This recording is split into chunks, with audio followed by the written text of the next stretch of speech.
El hombre espiritual. Watchman Nee. Capítulo 4. El camino de la salvación. El juicio ejecutado en el Golgota. La muerte entró al mundo debido a la caída del hombre. Esta es una muerte espiritual que separa al hombre de Dios, y vino por medio del pecado. Desde el momento de la caída hasta hoy no ha habido ningún cambio, la muerte siempre viene por medio del pecado. Romanos 5 verso 12 dice que el pecado entró en el mundo por medio de un hombre. Adán pecó, y el pecado entró en el mundo. Y por medio del pecado la muerte. Esto nos muestra que el resultado inevitable del pecado es la muerte. Y así la muerte pasó a todos los hombres. ¿Por qué razón? Por cuanto todos pecaron.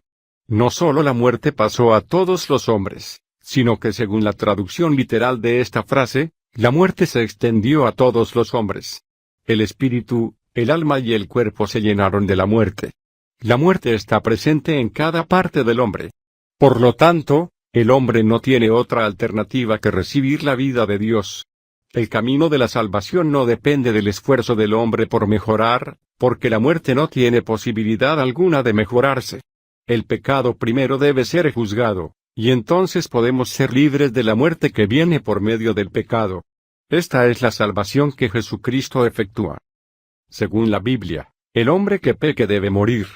Por lo tanto, ningún animal ni ningún ángel puede morir por el hombre como sustituto llevando el castigo del pecado. Es la naturaleza tripartita del hombre la que peca. Por lo tanto, el que muere debe tener esa misma naturaleza. Solo la naturaleza humana puede redimir la naturaleza humana. Ya que todos los hombres pecaron, la muerte de uno mismo no lo puede redimir de su propio pecado. Debido a esto, el Señor Jesús vino y tomó la naturaleza humana a fin de llevar sobre sí el juicio dictado contra la naturaleza humana. Él no tenía pecado, así que su naturaleza santa podía redimir la naturaleza pecaminosa del hombre, por medio de la muerte. Él murió como un sustituto, llevó sobre sí el castigo por el pecado y dio su vida en rescate de muchos, para que todo el que crea en él sea librado del juicio. Juan 5 verso 24. Cuando el Verbo se hizo carne, incluyó a toda carne en sí mismo. Así como la acción de un hombre, Adán, representa las acciones de toda la humanidad, así la obra de otro hombre, Cristo, también representa la obra de toda la humanidad. Debemos ver que Cristo incluyó a toda la humanidad para poder entender lo que es la redención. La transgresión de Adán es la transgresión de toda la humanidad, pasada y presente. Esto se debe a que Adán fue el primero del género humano, y todos los hombres provienen de él. De igual manera, la justicia cumplida por Cristo llega a ser la justicia de toda la humanidad, pasada y presente. Esto obedece a que Cristo es el primero del nuevo linaje, el cual es el nuevo hombre y nace de Cristo. Tenemos un ejemplo de esto en Hebreos 7, donde el apóstol trata de mostrar que el sacerdocio de Melquisedec es superior al de Leví. Debido a que Abraham le dio a Melquisedec los diezmos de todo y fue bendecido por él, se concluye que Melquisedec es superior a Leví. ¿Por qué llegamos a tal deducción? Porque aún estaba en los lomos de su padre cuando Melquisedec le salió al encuentro. Verso 10. Sabemos que Abraham engendró a Isaac, Isaac a Jacob, y Jacob a Leví, así que, Leví fue bisnieto de Abraham. Cuando Abraham ofreció los diezmos y recibió la bendición, aunque Leví no había nacido ni su padre ni su abuelo, la Biblia reconoce el diezmo de Abraham y la bendición que recibió, como el diezmo de Leví y la bendición para él. Si Abraham es inferior a Melquisedec, entonces Leví también debe serlo. Este evento nos ayuda a entender por qué todos se consideran pecadores por haber pecado a Adán, y por qué todos fueron juzgados cuando Cristo lo fue. Cuando Adán transgredió, todos estaban en sus lomos, y cuando Cristo fue juzgado, las vidas de todos los pecadores regenerados también estaban en sus lomos.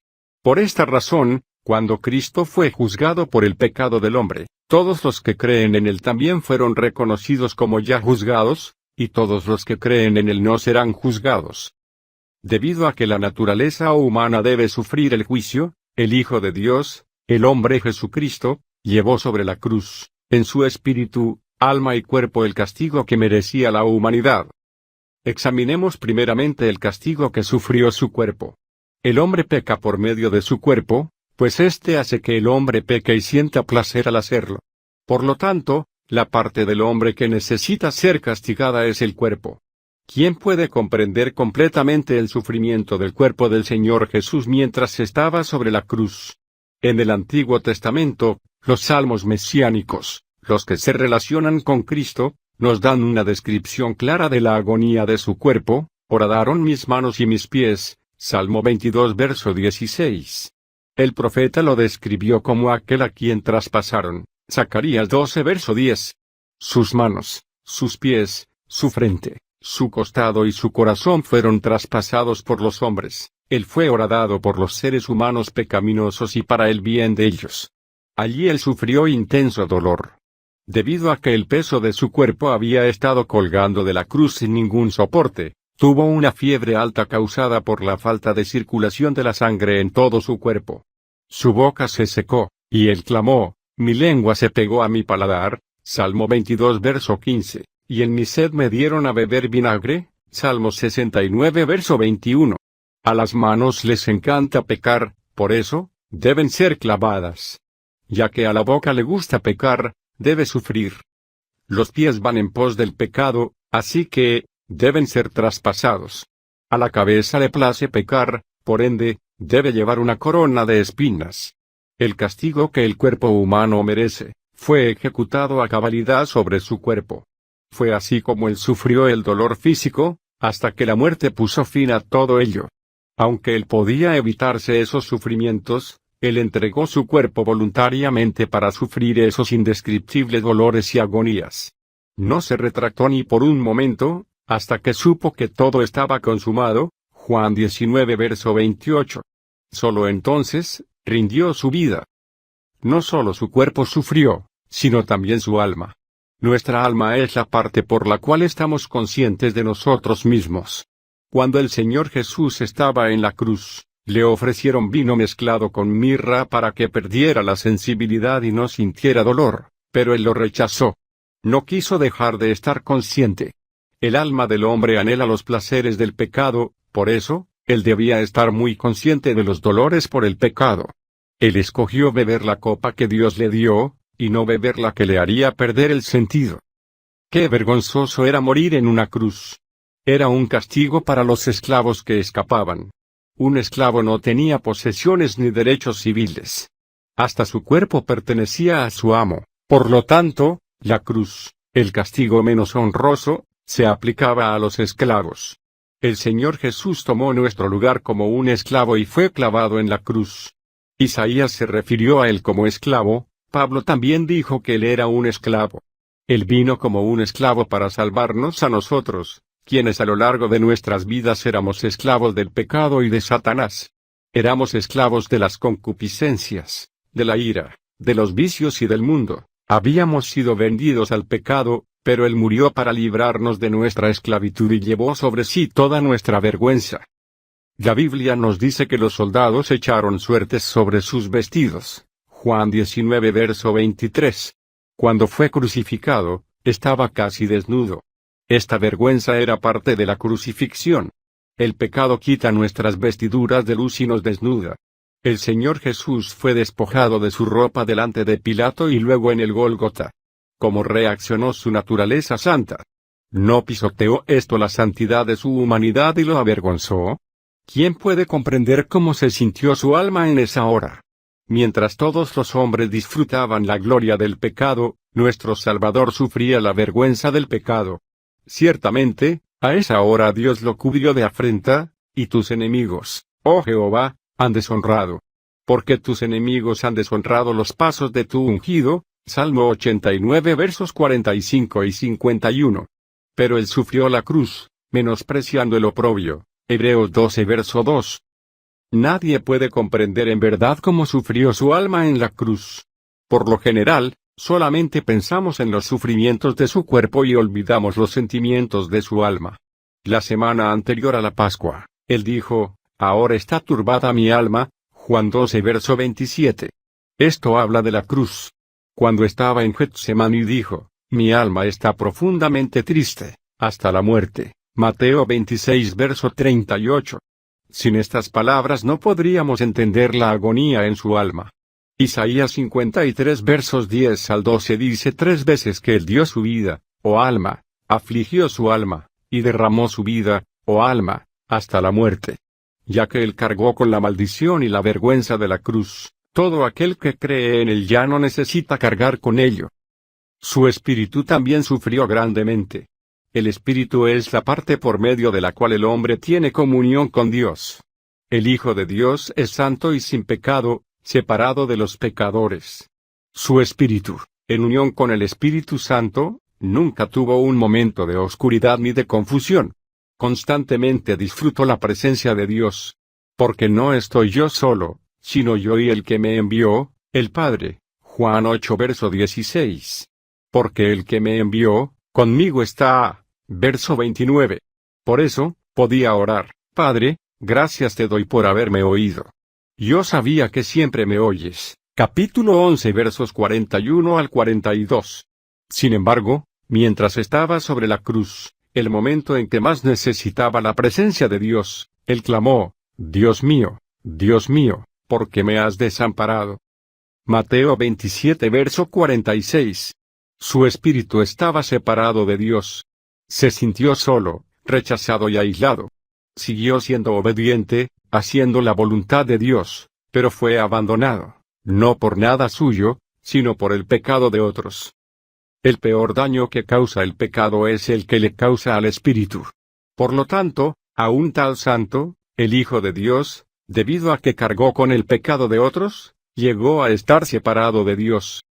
Es un hecho que en la eternidad insondable yo y el Padre uno somos. Juan 10 verso 30. Esta verdad permaneció vigente aún mientras estuvo sobre la tierra. La humanidad no podía separarle de Dios, pero el pecado lo hizo, aunque era el pecado de otros. Él sufrió la separación espiritual por nosotros, a fin de que nuestro espíritu pudiera reconciliarse con Dios. Cuando él vio la muerte de Lázaro, quizá pensó en su propia muerte, así que se indignó en su espíritu. Juan 11 verso 33. Cuando anunció que sería traicionado y moriría en la cruz, se conmovió en espíritu. Capítulo 13 verso 21. Debido a eso, cuando estaba en el monte llamado Gólgota recibiendo el juicio de Dios, clamó, Dios mío, ¿por qué me has abandonado? Me acordaba de Dios, y me conmovía, me quejaba, y desmayaba mi espíritu. Salmo 77 verso 3. Esto se debió a que su espíritu se separó del Espíritu de Dios, quedó desprovisto en su espíritu de la fuerza del Espíritu Santo, quien normalmente lo sustentaba. Efesios 3 verso 16. Así que clamó, he sido derramado como aguas, y todos mis huesos se descoyuntaron, mi corazón fue como cera, derritiéndose en medio de mis entrañas. Como un tiesto se secó mi vigor, y mi lengua se pegó a mi paladar, y me has puesto en el polvo de la muerte. Salmo 22 versos 14 al 15. Por un lado, el Espíritu Santo, el Espíritu de Dios, se apartó de él, mientras que por otro, el espíritu malvado de Satanás se burlaba de él. Las palabras de Salmos 22 versos 11 al 13 parecen indicar esto, no te alejes de mí, porque no hay quien ayude. Me han rodeado muchos toros. Fuertes toros de Basán me han cercado. Abrieron sobre mí su boca como león rapaz y rugiente. Su espíritu, por un lado, sintió el abandono de Dios, y por otro, resistió la burla y el desprecio del espíritu maligno. Cuando el espíritu del hombre se separa de Dios, se exalta a sí mismo y se convierte en presa fácil para la operación de los espíritus malignos. Efesios 2 verso 2. Sin embargo, el espíritu del hombre debe ser completamente quebrantado, para que el hombre no pueda resistirse a Dios ni unirse al enemigo. El Señor Jesús fue hecho pecado por nosotros en la cruz. Su naturaleza santa fue completamente quebrantada, debido a que la naturaleza pecaminosa del hombre fue juzgada por Dios. Cristo fue abandonado por Dios, y experimentó la parte más dolorosa del juicio de Dios, ya que el amor de Dios, su rostro bondadoso y su luz se escondieron de él, haciendo que el Salvador sufriera en tinieblas la ira del castigo de Dios sobre el pecado. El resultado del pecado es ser abandonado por Dios. Ahora, tanto nuestra naturaleza pecaminosa como nuestro espíritu, alma y cuerpo fueron castigados. La naturaleza pecaminosa del hombre fue plenamente juzgada en la naturaleza humana y santa del Señor Jesús, la cual ganó la victoria en él. Los castigos que merecían el cuerpo, el alma y el espíritu de los pecadores fueron infligidos al Señor Jesús. Él es nuestro representante. Nosotros llegamos a ser uno con Él por la fe, y Él llega a ser uno con nosotros. Su muerte es nuestra muerte. Su persona juzgada es nuestra persona juzgada. En Él, nuestro espíritu, alma y cuerpo fueron juzgados y castigados. Es como si nosotros mismos hubiéramos pasado por esos castigos. Por lo tanto, no hay condenación para los que están en Cristo Jesús. Romanos 8 verso 1. Esto es lo que Él logró en nuestro favor. Esta es nuestra posición ante la ley. Porque el que ha muerto, ha sido justificado del pecado. Romanos 6 verso 7. En nuestra posición estamos muertos en el Señor Jesús. Ahora debemos permitir que el Espíritu Santo aplique este hecho a nuestra experiencia. La cruz es el lugar donde el espíritu, alma y cuerpo del pecador son juzgados, y mediante la muerte y resurrección del Señor Jesús, el Espíritu Santo de Dios puede impartirnos su naturaleza santa. La cruz lleva el castigo del pecador y libera la vida del Señor Jesús. Por lo tanto, de ahora en adelante, todo el que quiera recibir la cruz, será regenerado por el Espíritu Santo y recibirá la vida del Señor Jesús. La regeneración. Antes de que el hombre sea regenerado, su espíritu está muy lejos de Dios y está muerto. La muerte significa separación de la vida. La máxima expresión de la vida es Dios. Puesto que estar muerto significa estar separado de la vida, entonces estar muerto es estar separado de Dios. El espíritu del hombre que está separado de Dios está amortecido y no tiene comunión con Él. El alma controla todo su ser, así que dicho hombre vive por sus ideas o por sus reacciones. Las lujurias y los deseos del cuerpo subyugan su alma. El espíritu del hombre se amorteció, por lo tanto, es necesario que sea resucitado. El nuevo nacimiento del que el Señor Jesús habló a Nicodemo, es el nuevo nacimiento del espíritu. Nacer de nuevo no tiene que ver con nuestro cuerpo, como pensó Nicodemo, ni con nuestra alma, porque no solamente el cuerpo de pecado es anulado, Romanos 6 verso 6, sino que además los que son de Cristo Jesús han crucificado la carne, el alma, con sus pasiones y concupiscencias, Gálatas 5 verso 24. Debemos recalcar especialmente que la regeneración es la impartición de la vida de Dios en el espíritu del hombre. Debido a que Cristo redimió nuestra alma y destruyó el principio de la carne, nosotros, quienes somos uno con Él, podemos participar de su vida resucitada que venció la muerte. Nuestra unión con la muerte de Cristo y nuestro paso inicial de recibir su vida de resurrección se hallan en nuestro espíritu. Nacer de nuevo es un asunto exclusivo del espíritu, y no tiene relación con el alma ni con el cuerpo. El hombre es un ser único en toda la creación, no por tener alma sino por tener espíritu. Al unirse el espíritu y el alma se forma un hombre. Esta unión hace que el hombre sea un ser único en el universo. De acuerdo con la Biblia, el alma del hombre por sí sola no tiene ninguna relación con Dios. La relación del hombre con Dios se lleva a cabo en el espíritu. Dios es espíritu, y los que le adoran deben utilizar sus espíritus. Solo el espíritu puede relacionarse con el espíritu y adorar a Dios. Por lo tanto, en la Biblia vemos que solamente el espíritu puede servir al espíritu, Romanos capítulo 1 verso 9, capítulo 7 verso 6, y capítulo 12 verso 11, conocer al espíritu, Primera de Corintios 2 versos 9 al 12, adorar a Dios, quien es espíritu, Juan 4 versos 23 al 24, Filipenses 3 verso 3, y recibir revelación de Dios quien es espíritu, Apocalipsis 1 verso 10, Primera de Corintios 2 verso 10.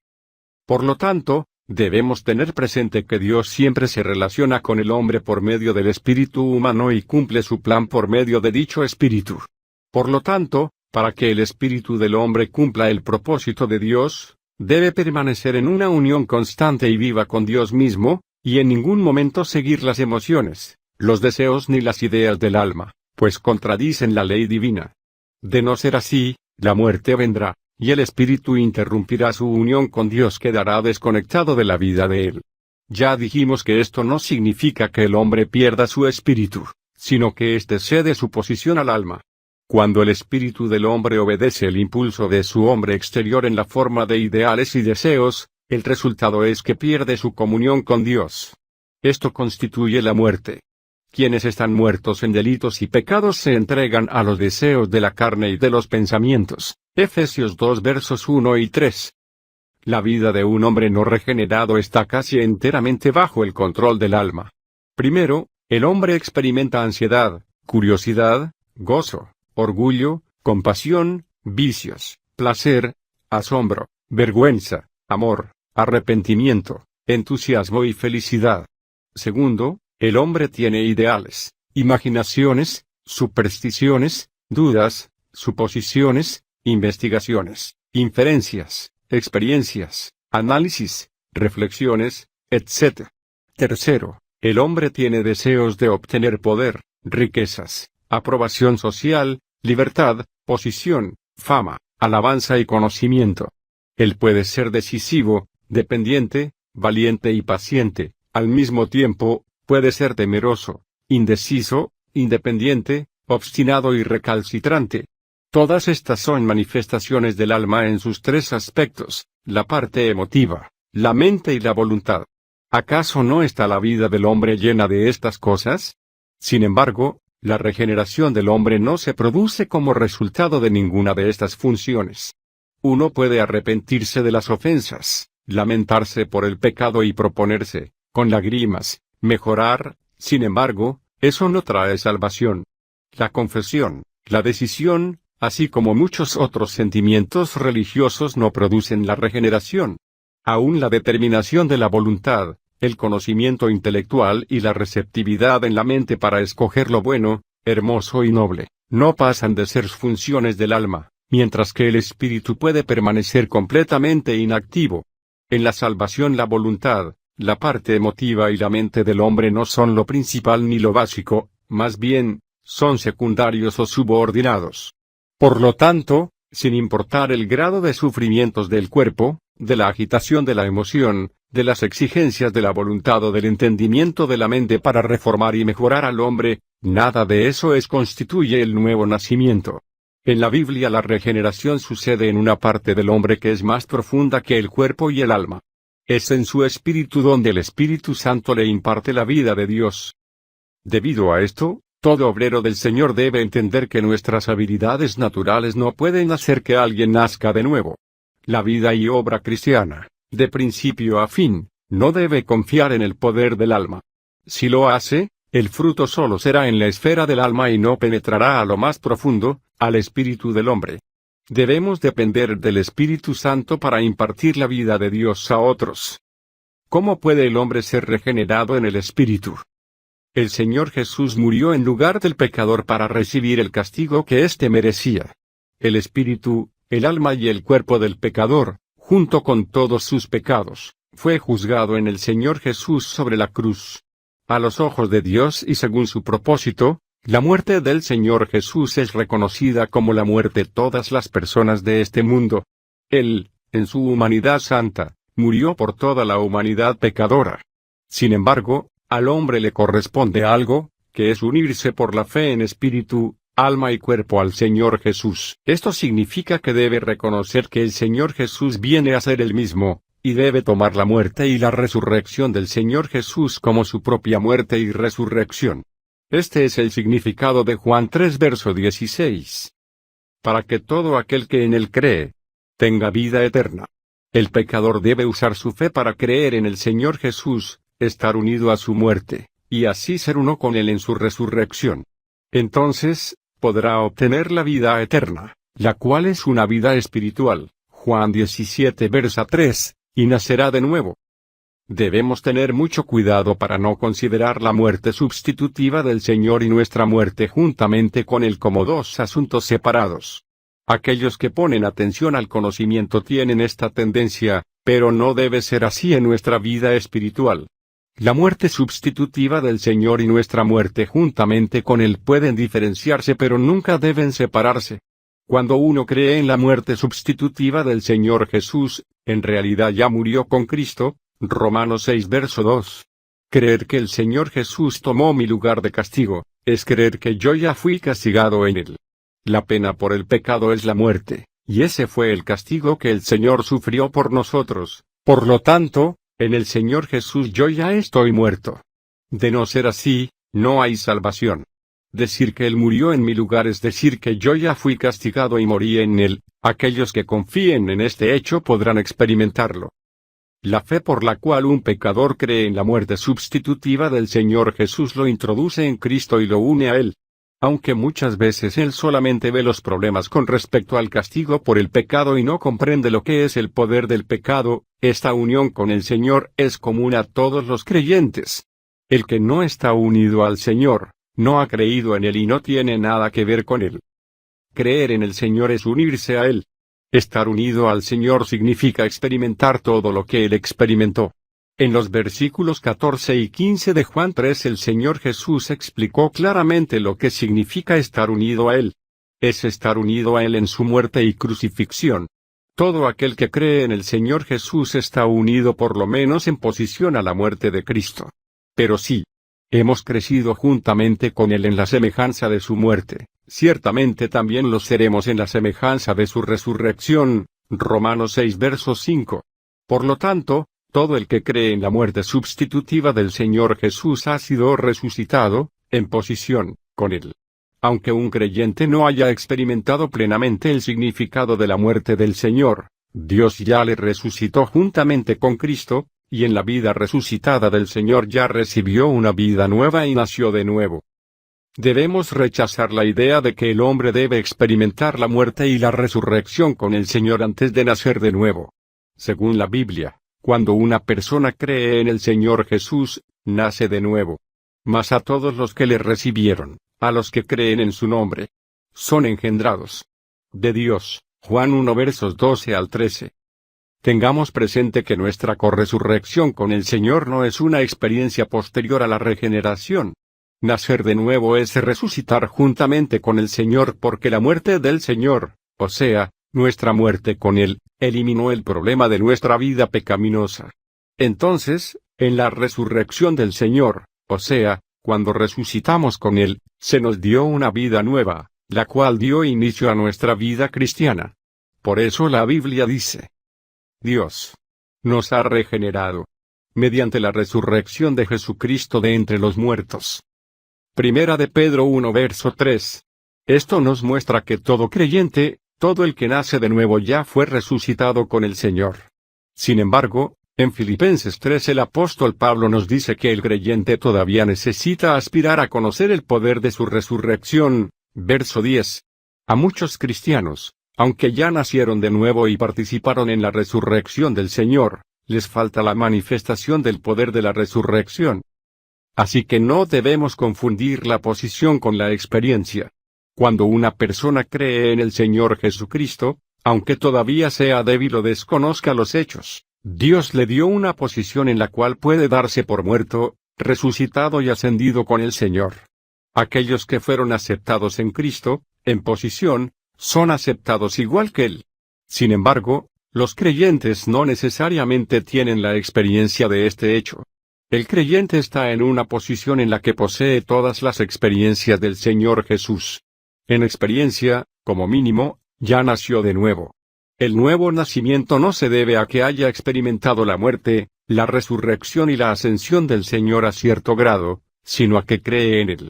Su posición produce en él la experiencia de nacer de nuevo, aunque en la experiencia todavía no conoce el poder de la resurrección de Cristo. Filipenses 3 verso 10, ya fue vivificado, resucitado y está sentado en los lugares celestiales juntamente con Cristo. Efesios 2 versos 5 al 6. Lámpara de Jehová es el espíritu del hombre. Proverbios 20 verso 27. En la regeneración el Espíritu Santo entra en nosotros, penetra en el espíritu del hombre como la luz de una lámpara. En esto consiste el nuevo espíritu del que habla Ezequiel 36 verso 26. Debido a que el viejo espíritu estaba muerto, el Espíritu Santo deposita en él la vida increada de Dios, lo cual le infunde vida. Antes de la regeneración, el espíritu del hombre era gobernado por su alma, la cual era dominada por el yo, el cual era regido por el cuerpo, y éste, a su vez, era controlado por la lujuria. Así que el alma llegó a ser la vida del espíritu, el yo vino a ser la vida del alma, y la lujuria se convirtió en la vida del cuerpo.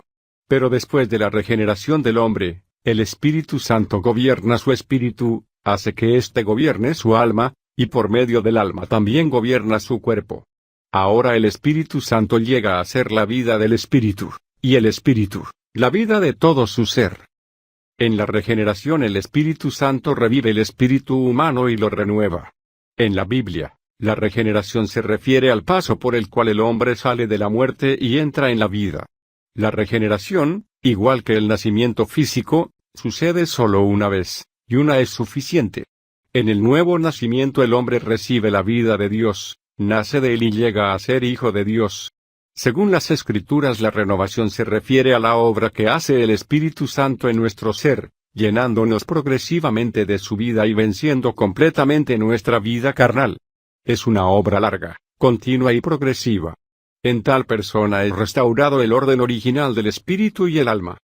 También debemos prestar atención al hecho de que la regeneración no solo nos restaura a la condición en que estaba Adán antes de la caída, sino que nos da algo más. Adán tenía espíritu, pero aunque había sido creado por Dios no contenía la vida increada de Dios, la cual es representada por el árbol de la vida. No había una relación vital entre Adán y Dios. Al igual que los ángeles, Adán fue llamado hijo de Dios, Lucas 3 verso 38, ya que Dios lo creó directamente. Quienes creemos en el Señor Jesús somos engendrados de Dios, Juan 1 versos 12 al 13, y de este modo tenemos una relación vital con Él. La vida que heredan los hijos es la vida del Padre. Ya que nosotros nacimos de Dios, automáticamente tenemos su vida, segunda de Pedro 1 al 4.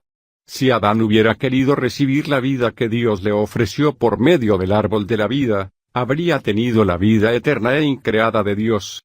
Su espíritu vino de Dios y existe para siempre, pero esa vida llega a ser eterna dependiendo de su respuesta al mandamiento de Dios y a lo que escogiera. Lo que los creyentes obtenemos en la regeneración es la vida de Dios, una vida que Adán pudo obtener, pero que no quiso. La regeneración no solo sirve para restaurar el espíritu y el alma y sacarlos de su estado de confusión y tinieblas, sino que además, hace que el hombre posea la vida sobrenatural de Dios. El espíritu amortecido y caído del hombre es vivificado al recibir la vida de Dios que le imparte el Espíritu Santo. En esto consiste la regeneración. La base sobre la cual el Espíritu Santo regenera al hombre es la cruz. Véase Juan 3 versos 14 al 15. La vida eterna mencionada en Juan 3 verso 16 es la vida de Dios que el Espíritu Santo deposita en el espíritu del hombre. Ya que esta vida es la vida de Dios, que nunca puede morir, todos los que son regenerados tienen esta vida, y por eso se dice que tienen vida eterna. Si la vida de Dios muriera, la vida eterna que recibe el hombre inmediatamente perecería. Después de la regeneración, la relación del hombre con Dios es igual a la que establece el nacimiento de un niño. Una vez que un hombre nace de Dios, no importa lo que suceda, Dios no puede negar que lo engendró. Por lo tanto, el hombre, al nacer de Dios, obtiene una posición ante Él y una relación con Él que no puede ser destruida en toda la eternidad. El hombre no recibe esto por medio del progreso ni la espiritualidad ni la santidad que obtenga después de haber creído, sino por medio de la regeneración que se efectúa cuando cree en el Señor Jesús como Salvador. Dios da a los regenerados vida eterna. Por lo tanto, esta posición y esta vida jamás pueden ser anulados. Cuando el hombre es regenerado, obtiene la vida de Dios. Este es el punto de partida de la vida cristiana y es la mínima experiencia de todo creyente. Todo aquel que no haya creído en la muerte del Señor Jesús ni haya recibido su vida sobrenatural, de la cual él carece originalmente sin importar con cuánto se lo pueda progresar en la religión, la moralidad y el aprendizaje, está muerto a los ojos de Dios. Todo aquel que no tiene la vida de Dios está muerto. Con la regeneración como punto de partida, la vida espiritual tiene la posibilidad de crecer. El nuevo nacimiento es el primer paso en la vida espiritual. En la regeneración, la vida espiritual está completa, pero no madura. La capacidad de esta vida está completa y puede ascender al plano más elevado. Sin embargo, debido a que acaba de nacer, no es una vida madura. Es como una fruta que está verde, aunque tiene la vida completa, la capacidad de la vida se halla presente en plenitud, pero la fruta no tiene todas sus facultades orgánicas. Lo mismo sucede en la regeneración del hombre. En el hombre regenerado existe una capacidad inmensamente grande de la vida de Dios que le permitirá avanzar sin cesar. Desde ahí en adelante, el Espíritu Santo puede guiarlo hacia adelante hasta que el cuerpo y el alma sean totalmente sometidos. Dos clases de creyentes. En 1 Corintios 3 verso 1, el apóstol clasificó a todos los creyentes en dos categorías, espirituales y carnales. Un cristiano espiritual es aquel en cuyo espíritu mora al Espíritu Santo y cuyo ser es gobernando por él. Entonces, ¿qué es ser carnal? En la Biblia, la carne se refiere a todo lo que pertenece a la naturaleza y vida del hombre no regenerado, todo el ser de un hombre no regenerado, todo lo que pertenezca a su espíritu, alma y cuerpo pecaminosos. Romanos 7 verso 18. Por lo tanto, un cristiano carnal es uno que, habiendo nacido de nuevo y habiendo recibido la vida de Dios, no puede vencer su carne, y por el contrario, ésta lo vence. Ya vimos la condición del hombre caído, su espíritu está amortecido y es gobernado por su alma y su cuerpo. Un cristiano carnal, entonces, es aquel que obedece a su alma y a su cuerpo para pecar y para conducirse. Si después de ser regenerado un hombre permanece por un largo período en la carne, la salvación no se perfeccionará en él, pues sólo cuando él crece en la gracia y llega a ser espiritual es perfeccionada la salvación en él. El camino de salvación que vemos en el Gólgota consiste en que Dios ya preparó su salvación para que todo pecador sea regenerado y para que todo hombre regenerado llegue a la condición de un hombre espiritual capaz de vencer la vieja creación.